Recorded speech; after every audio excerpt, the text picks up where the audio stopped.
Bright education channel पर आपका हार्दिक स्वागत है। और आज हम संधि करेंगे। संधि में आज हमारा टॉपिक है वृद्धि संधि। संधि के अंदर हमारा टॉपिक है वृद्धि संधि। वृद्धि संधि इससे पहले दीर्घ संधि और गुण संधि जो हम करवा चुके हैं। तीसरी जो संधि है वो है वृद्धि संधि। और वृद्धि संधि में क्या होता है कि ए और आ के बाद अगर ए और आई हो, ए आ के बाद अगर ए आई हो तो ए आ का क्या बन जाता है, आई हो जाता है। यदि ए आ के बाद ए और आई है तो ए आ का आई हो जाता है।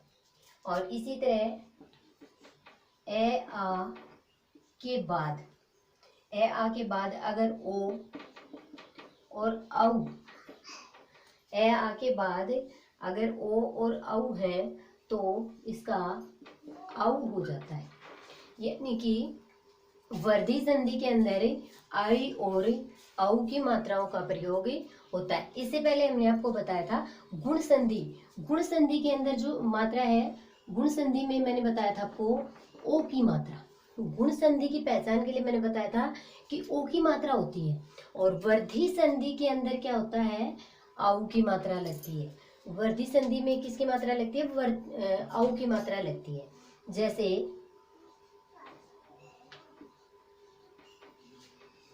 सुभेशी, सुभेशी। अब यहाँ दो मात्रा है।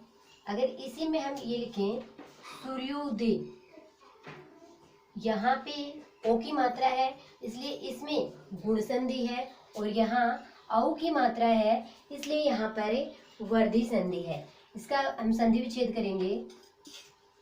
शुभ प्लस एसी, शुभ प्लस एसी, शुभेसी। लोकेशना, जिसे लो प्लस एशन, लोकेशन और लोकेशना, लो प्लस एशना क्या हो जाएगा इसका, लोकेशना, लोकेशना। इसी तरह मतक्की, मतक्की। देखिए इसमें वृद्धि संधि में पहचान के लिए ये आपको ध्यान रखना है कि औ की जो मात्रा होती है, यानी कि औ की जो मात्रा वृद्धि संधि में, औ की मात्रा का प्रयोग वृद्धि संधि में ही होता है। ओ की मात्रा का प्रयोग गुण संधि में होता है। और समान यानी सजातीय वर्णों का प्रयोग किस में होता है, दीर्घ संधि में होता है। इस तरह से हम संधि को पहचान सकते हैं कि भाई इस शब्द में कौन सी संधि है। जैसे सदी। अभी इन दोनों शब्दों का संधि विच्छेद करने से पहले ही हम यहाँ इन मात्राओं को देखकर पहचान सकते हैं कि भाई इसके अंदर कौन सी संधि है, वृद्धि संधि है। जैसे मत प्लस एक के, मतक्के हो गया। इसी तरह सदा प्लस एव, सदैव हो गया। अब यहाँ देखो मत ए है और आगे आई है, और ए के बाद अगर आई होता है या ए हो चाहे आई हो तो क्या बनता है, उसका आई बनता है। यहाँ आ के बाद क्या है, ए है, और आ के बाद ए है या आई है, क्या बनेगा, आई बनेगा। तो यहाँ पे दोनों इन मात्राओं को आप अच्छे से देख सकते हो। आगे वनौषध, यहाँ भी देखिए आपको ध्यान रखना है जहां से हम शब्द क्या संधि विच्छेद करते हैं, यानी कि उस शब्द के दो टुकड़े करते हैं, वहां पे आपको देखना है कि मात्रा ओ की है, औ की है, कौन सी मात्रा लगी है। तो यहाँ देखिए वनौषध, वन प्लस ओष्ध, वनौषध हो गया। इसी तरह हितैषी, हितैषी, हित प्लस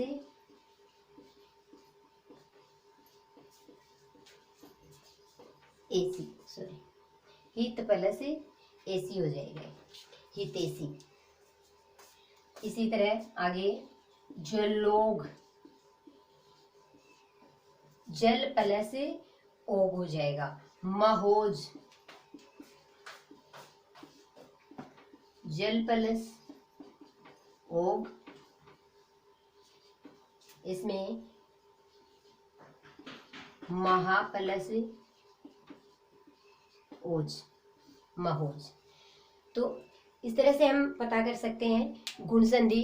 गुण संधि में क्या है कि भी ए आ के बाद अगर ए आई हो तो ए आ का क्या बन जाएगा, आई हो जाएगा, और ए आ के बाद अगर ओ औ हो तो औ हो जाएगा।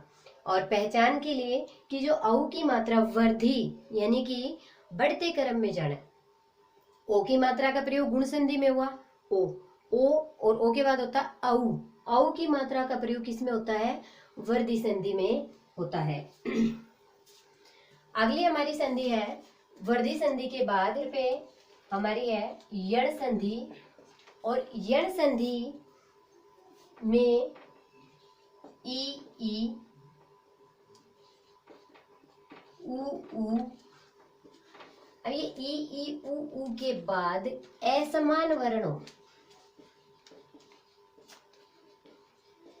असमान वर्ण हो, यानी ई और उ के बाद असमान वर्ण हो तो वहां पर क्या होता है, ई का तो यह हो जाता है और उ का वह बन जाता है। ध्यान से सुनिए कि यण संधि के अंदर क्या होता है, ई के बाद अगर असमान वर्ण हो, या फिर हम ऐसे भी बोल सकते हैं इसको कि ई के बाद अन्य स्वर हो तो ई का क्या बन जाएगा, यह बन जाएगा, और ऊ के बाद अगर अन्य कोई स्वर हो तो ऊ का क्या बन जाएगा, वह बन जाएगा। जैसे स्वागत, सौलभ। देखिए स्वागत सु प्लस आगत, सु प्लस एल, यहाँ पे देखिए ऊ है प्लस आ। अब ऊ के बाद अगर ऊ आता है, मान लो ऊ के बाद ऊ होता तो ये तो सजातीय वर्ण हो गए, और सजातीय वर्ण हो गए तो इसका मतलब है कि ये हमारी दीर्घ संधि होगी। लेकिन यहाँ पे क्या है, ऊ के बाद आ आया है यानी अन्य स्वर आ गया, यानी कि असमान वर्ण का प्रयोग हुआ है, इसलिए ऊ के बाद असमान वर्ण का प्रयोग हुआ, इसलिए ऊ का क्या बन गया, वह बन गया। इसी तरह न्यून, न्यून, न्यून में क्या होगा, नी प्लस उन। अब यहाँ देखिए ई और उ, ई के बाद फिर यहाँ असमान वर्ण आया, यानी ई नहीं आया, अन्य स्वर आया कोई या असमान वर्ण है तो ई का क्या हो जाएगा, ई का ई के बाद उ है तो ई का क्या बन जाएगा, यह बन जाएगा। ये देखें न्यून, और मान लो इसकी जगह ये होता न्यूनाधिक, देखिए ध्यान दीजिए न्यूनाधिक। अब यहाँ पे हमारी संधि बदल जाती है। अब इसका अगर हम संधि विच्छेद करेंगे तो क्या बनेगा, न्यून प्लस अधिक, और यहाँ पे क्या आ गया, ए प्लस ए हो गया, यानी कि दोनों सजातीय वर्ण हैं और दो सजातीय वर्ण आपस में मिलेंगे तो वो दीर्घ वर्ण का निर्माण करते हैं। इसलिए न्यूनाधिक के अंदर कौन सी संधि है, दीर्घ संधि है। न्यूनाधिक के अंदर कौन सी संधि है, दीर्घ संधि है। न्यूनाधिक, न्यून प्लस अधिक, लेकिन न्यून आएगा, सॉरी न्यून होगा तो आपकी नी प्लस ऊन यानी कि यण संधि होगी। जैसे अन्वेषण, अन्वेषण, अनु प्लस एषण, अनु प्लस एषण।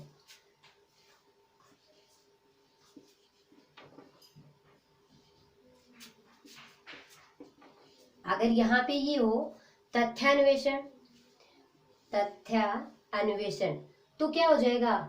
तथा प्लस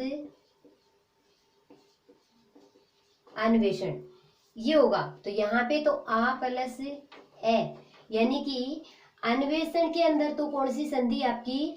यण है, और तथ्य अन्वेषण के अंदर आपकी फिर से कौन सी संधि है? दीर्घ संधि है। इस बात का आपको ध्यान रखना है कि दीर्घ संधि में क्या है, गुण संधि में क्या होता है, और वर्धी संधि में क्या होता है। यहाँ बात थी ई के बाद अगर अन्य स्वर हो तो यह होगा, उ के बाद अगर अन्य स्वर हो तो वह होगा। और इसी का अगला पार्ट है कि री के बाद अगर अन्य स्वर हो,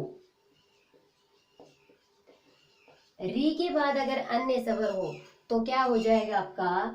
री का बन जाएगा रे, री का क्या हो जाएगा? रे हो जाएगा, रे। जैसे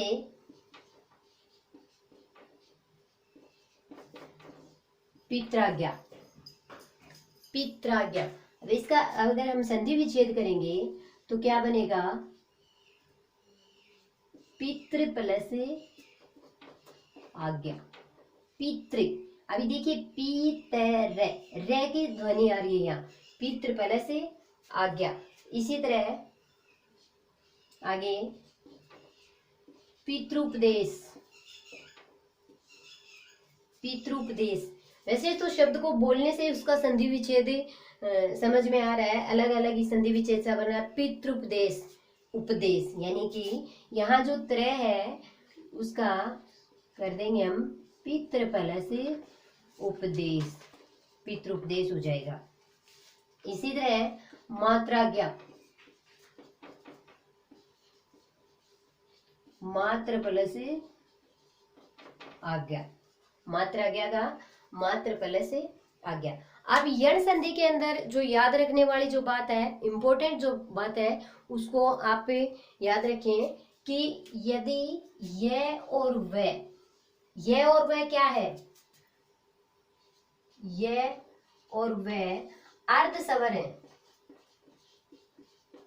ये और वह को हिंदी वर्णमाला में अर्ध स्वर कहा जाता है। अर्ध स्वर से मतलब है आधा स्वर। ये और वह का जो प्रयोग है या ये और वह का जो उच्चारण है स्वरों की भांति होता है, मतलब आधे स्वरों की भांति होता है, इसलिए इनको अर्ध स्वर कहा जाता है। और इस संधि में आप याद रखेंगे कि यह और वह से पहले आधा वर्ण, यह और वह से पहले अगर आधा वर्ण होता है तो वहां पर यण संधि होती है, उसमें यण संधि का प्रयोग होता है। जैसे आप देखेंगे यहाँ स्वागत, वह से पहले आधा वर्ण है। सवलभ, यहाँ भी वह से पहले आधा वर्ण है। न्यून, यहाँ भी आधा वर्ण है। इस तरह से आप इसको याद रख सकते हो। न्यूनाधिक, यहाँ तो आपको बताया दिया था न्यून प्लस अधिक, यानी कि न्यूनाधिक शब्द में तो कौन सी संधि हो जाएगी आपकी? दीर्घ संधि हो जाएगी। यहाँ देखिएगा पितृ प्लस आज्ञा, री, पितृ आज्ञा। यहाँ भी क्या है? पितृ, इसको हम यू लिखेंगे, पितृ, रे प्लस आज्ञा। तो यहाँ भी क्या है?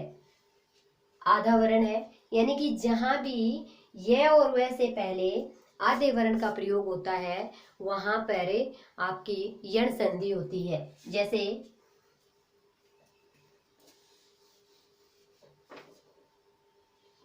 धात्विक,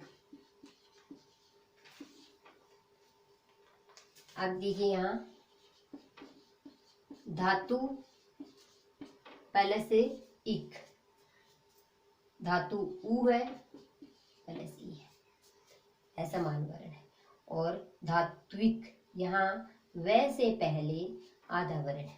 तो इस तरह से हम इसकी पहचान कर सकते हैं। एक बार फिर से मैं रिवाइज कर रही हूँ कि आपका जो दीर्घ संधि जो हमने पहले की थी उसमें क्या है, सजातीय वर्णों का प्रयोग किया जाता है। सजातीय वर्ण आपस में एक दूसरे से मिलते हैं या हर्ष स्वर का हर्ष स्वर से मेल होता है तो वो दीर्घ बनाते हैं। दूसरा हमने किया था गुण संधि। गुण संधि में कि गुणों का बोध हो, विशेषता का बोध होता है या फिर ओ की मात्रा का प्रयोग किया जाता है, तो वो गुण संधि है। जैसे सूर्योदय, महर्षि, महान है जो ऋषि, इस तरह से। और तीसरा हमने किया था वर्धी संधि। वर्धी संधि में औ की मात्रा का प्रयोग होता है। और अब हमने किया चौथा हमने की यण संधि। तो यण संधि में य और वह से पहले आधा वर्ण हो तो वो यण संधि होती है, उसमें यण संधि का प्रयोग होता है। जैसे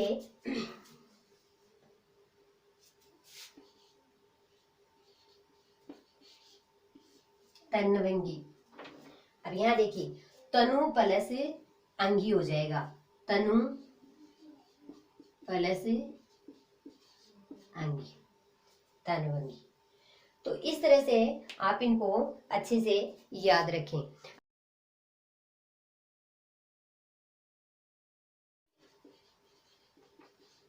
आयादी।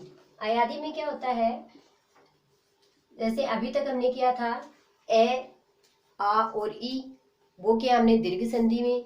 उसके बाद ए आ के बाद ई और ऊ का प्रयोग वो हमने गुण संधि में किया। उसके बाद ए आ के बाद ए आई का प्रयोग वर्धी संधि। और उसके बाद हमने क्या ई ऊ के बाद तो ये यण संधि। अब हम करेंगे ए आई ओ और औ। ए आई ओ औ के बाद अन्य स्वर हो। अन्य स्वर से मतलब है कि इनके समानार्थी नहीं होना चाहिए, इनसे मिलने वाला नहीं होना चाहिए।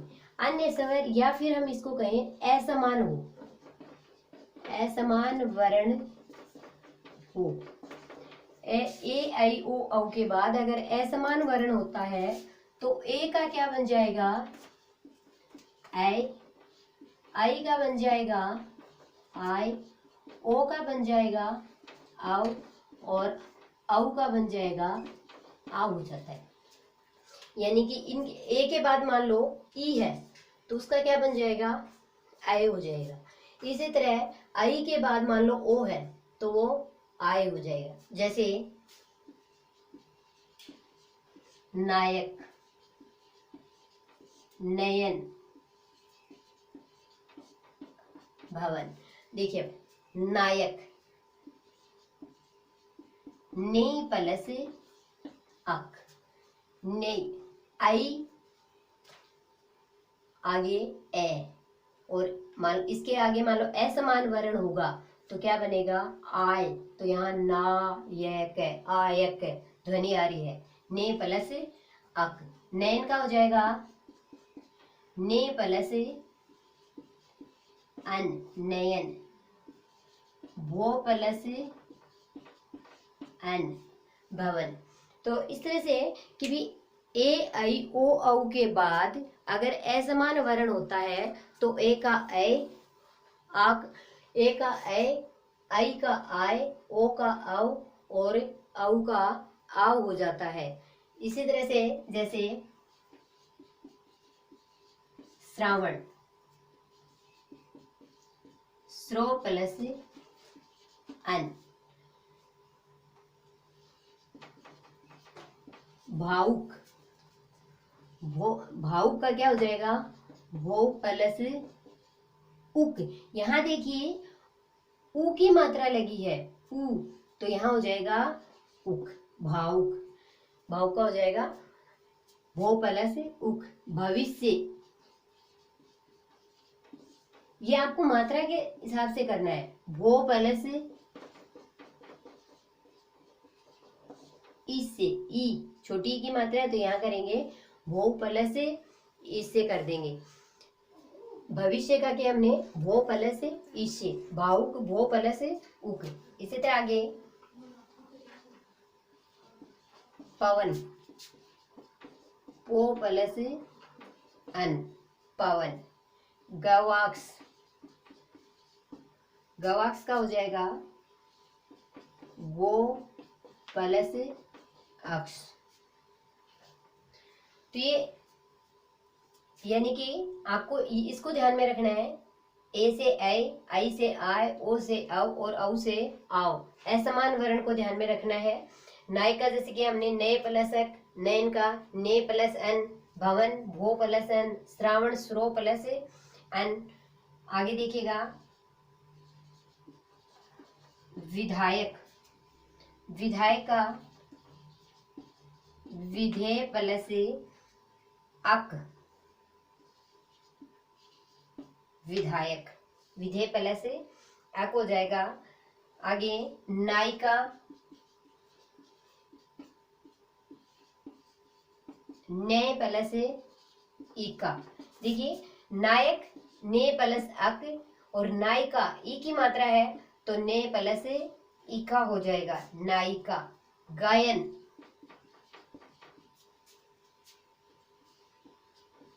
गे प्लस अन, गायन। धावक, धो प्लस अक। तो ये हमारी अयादी संधि थी।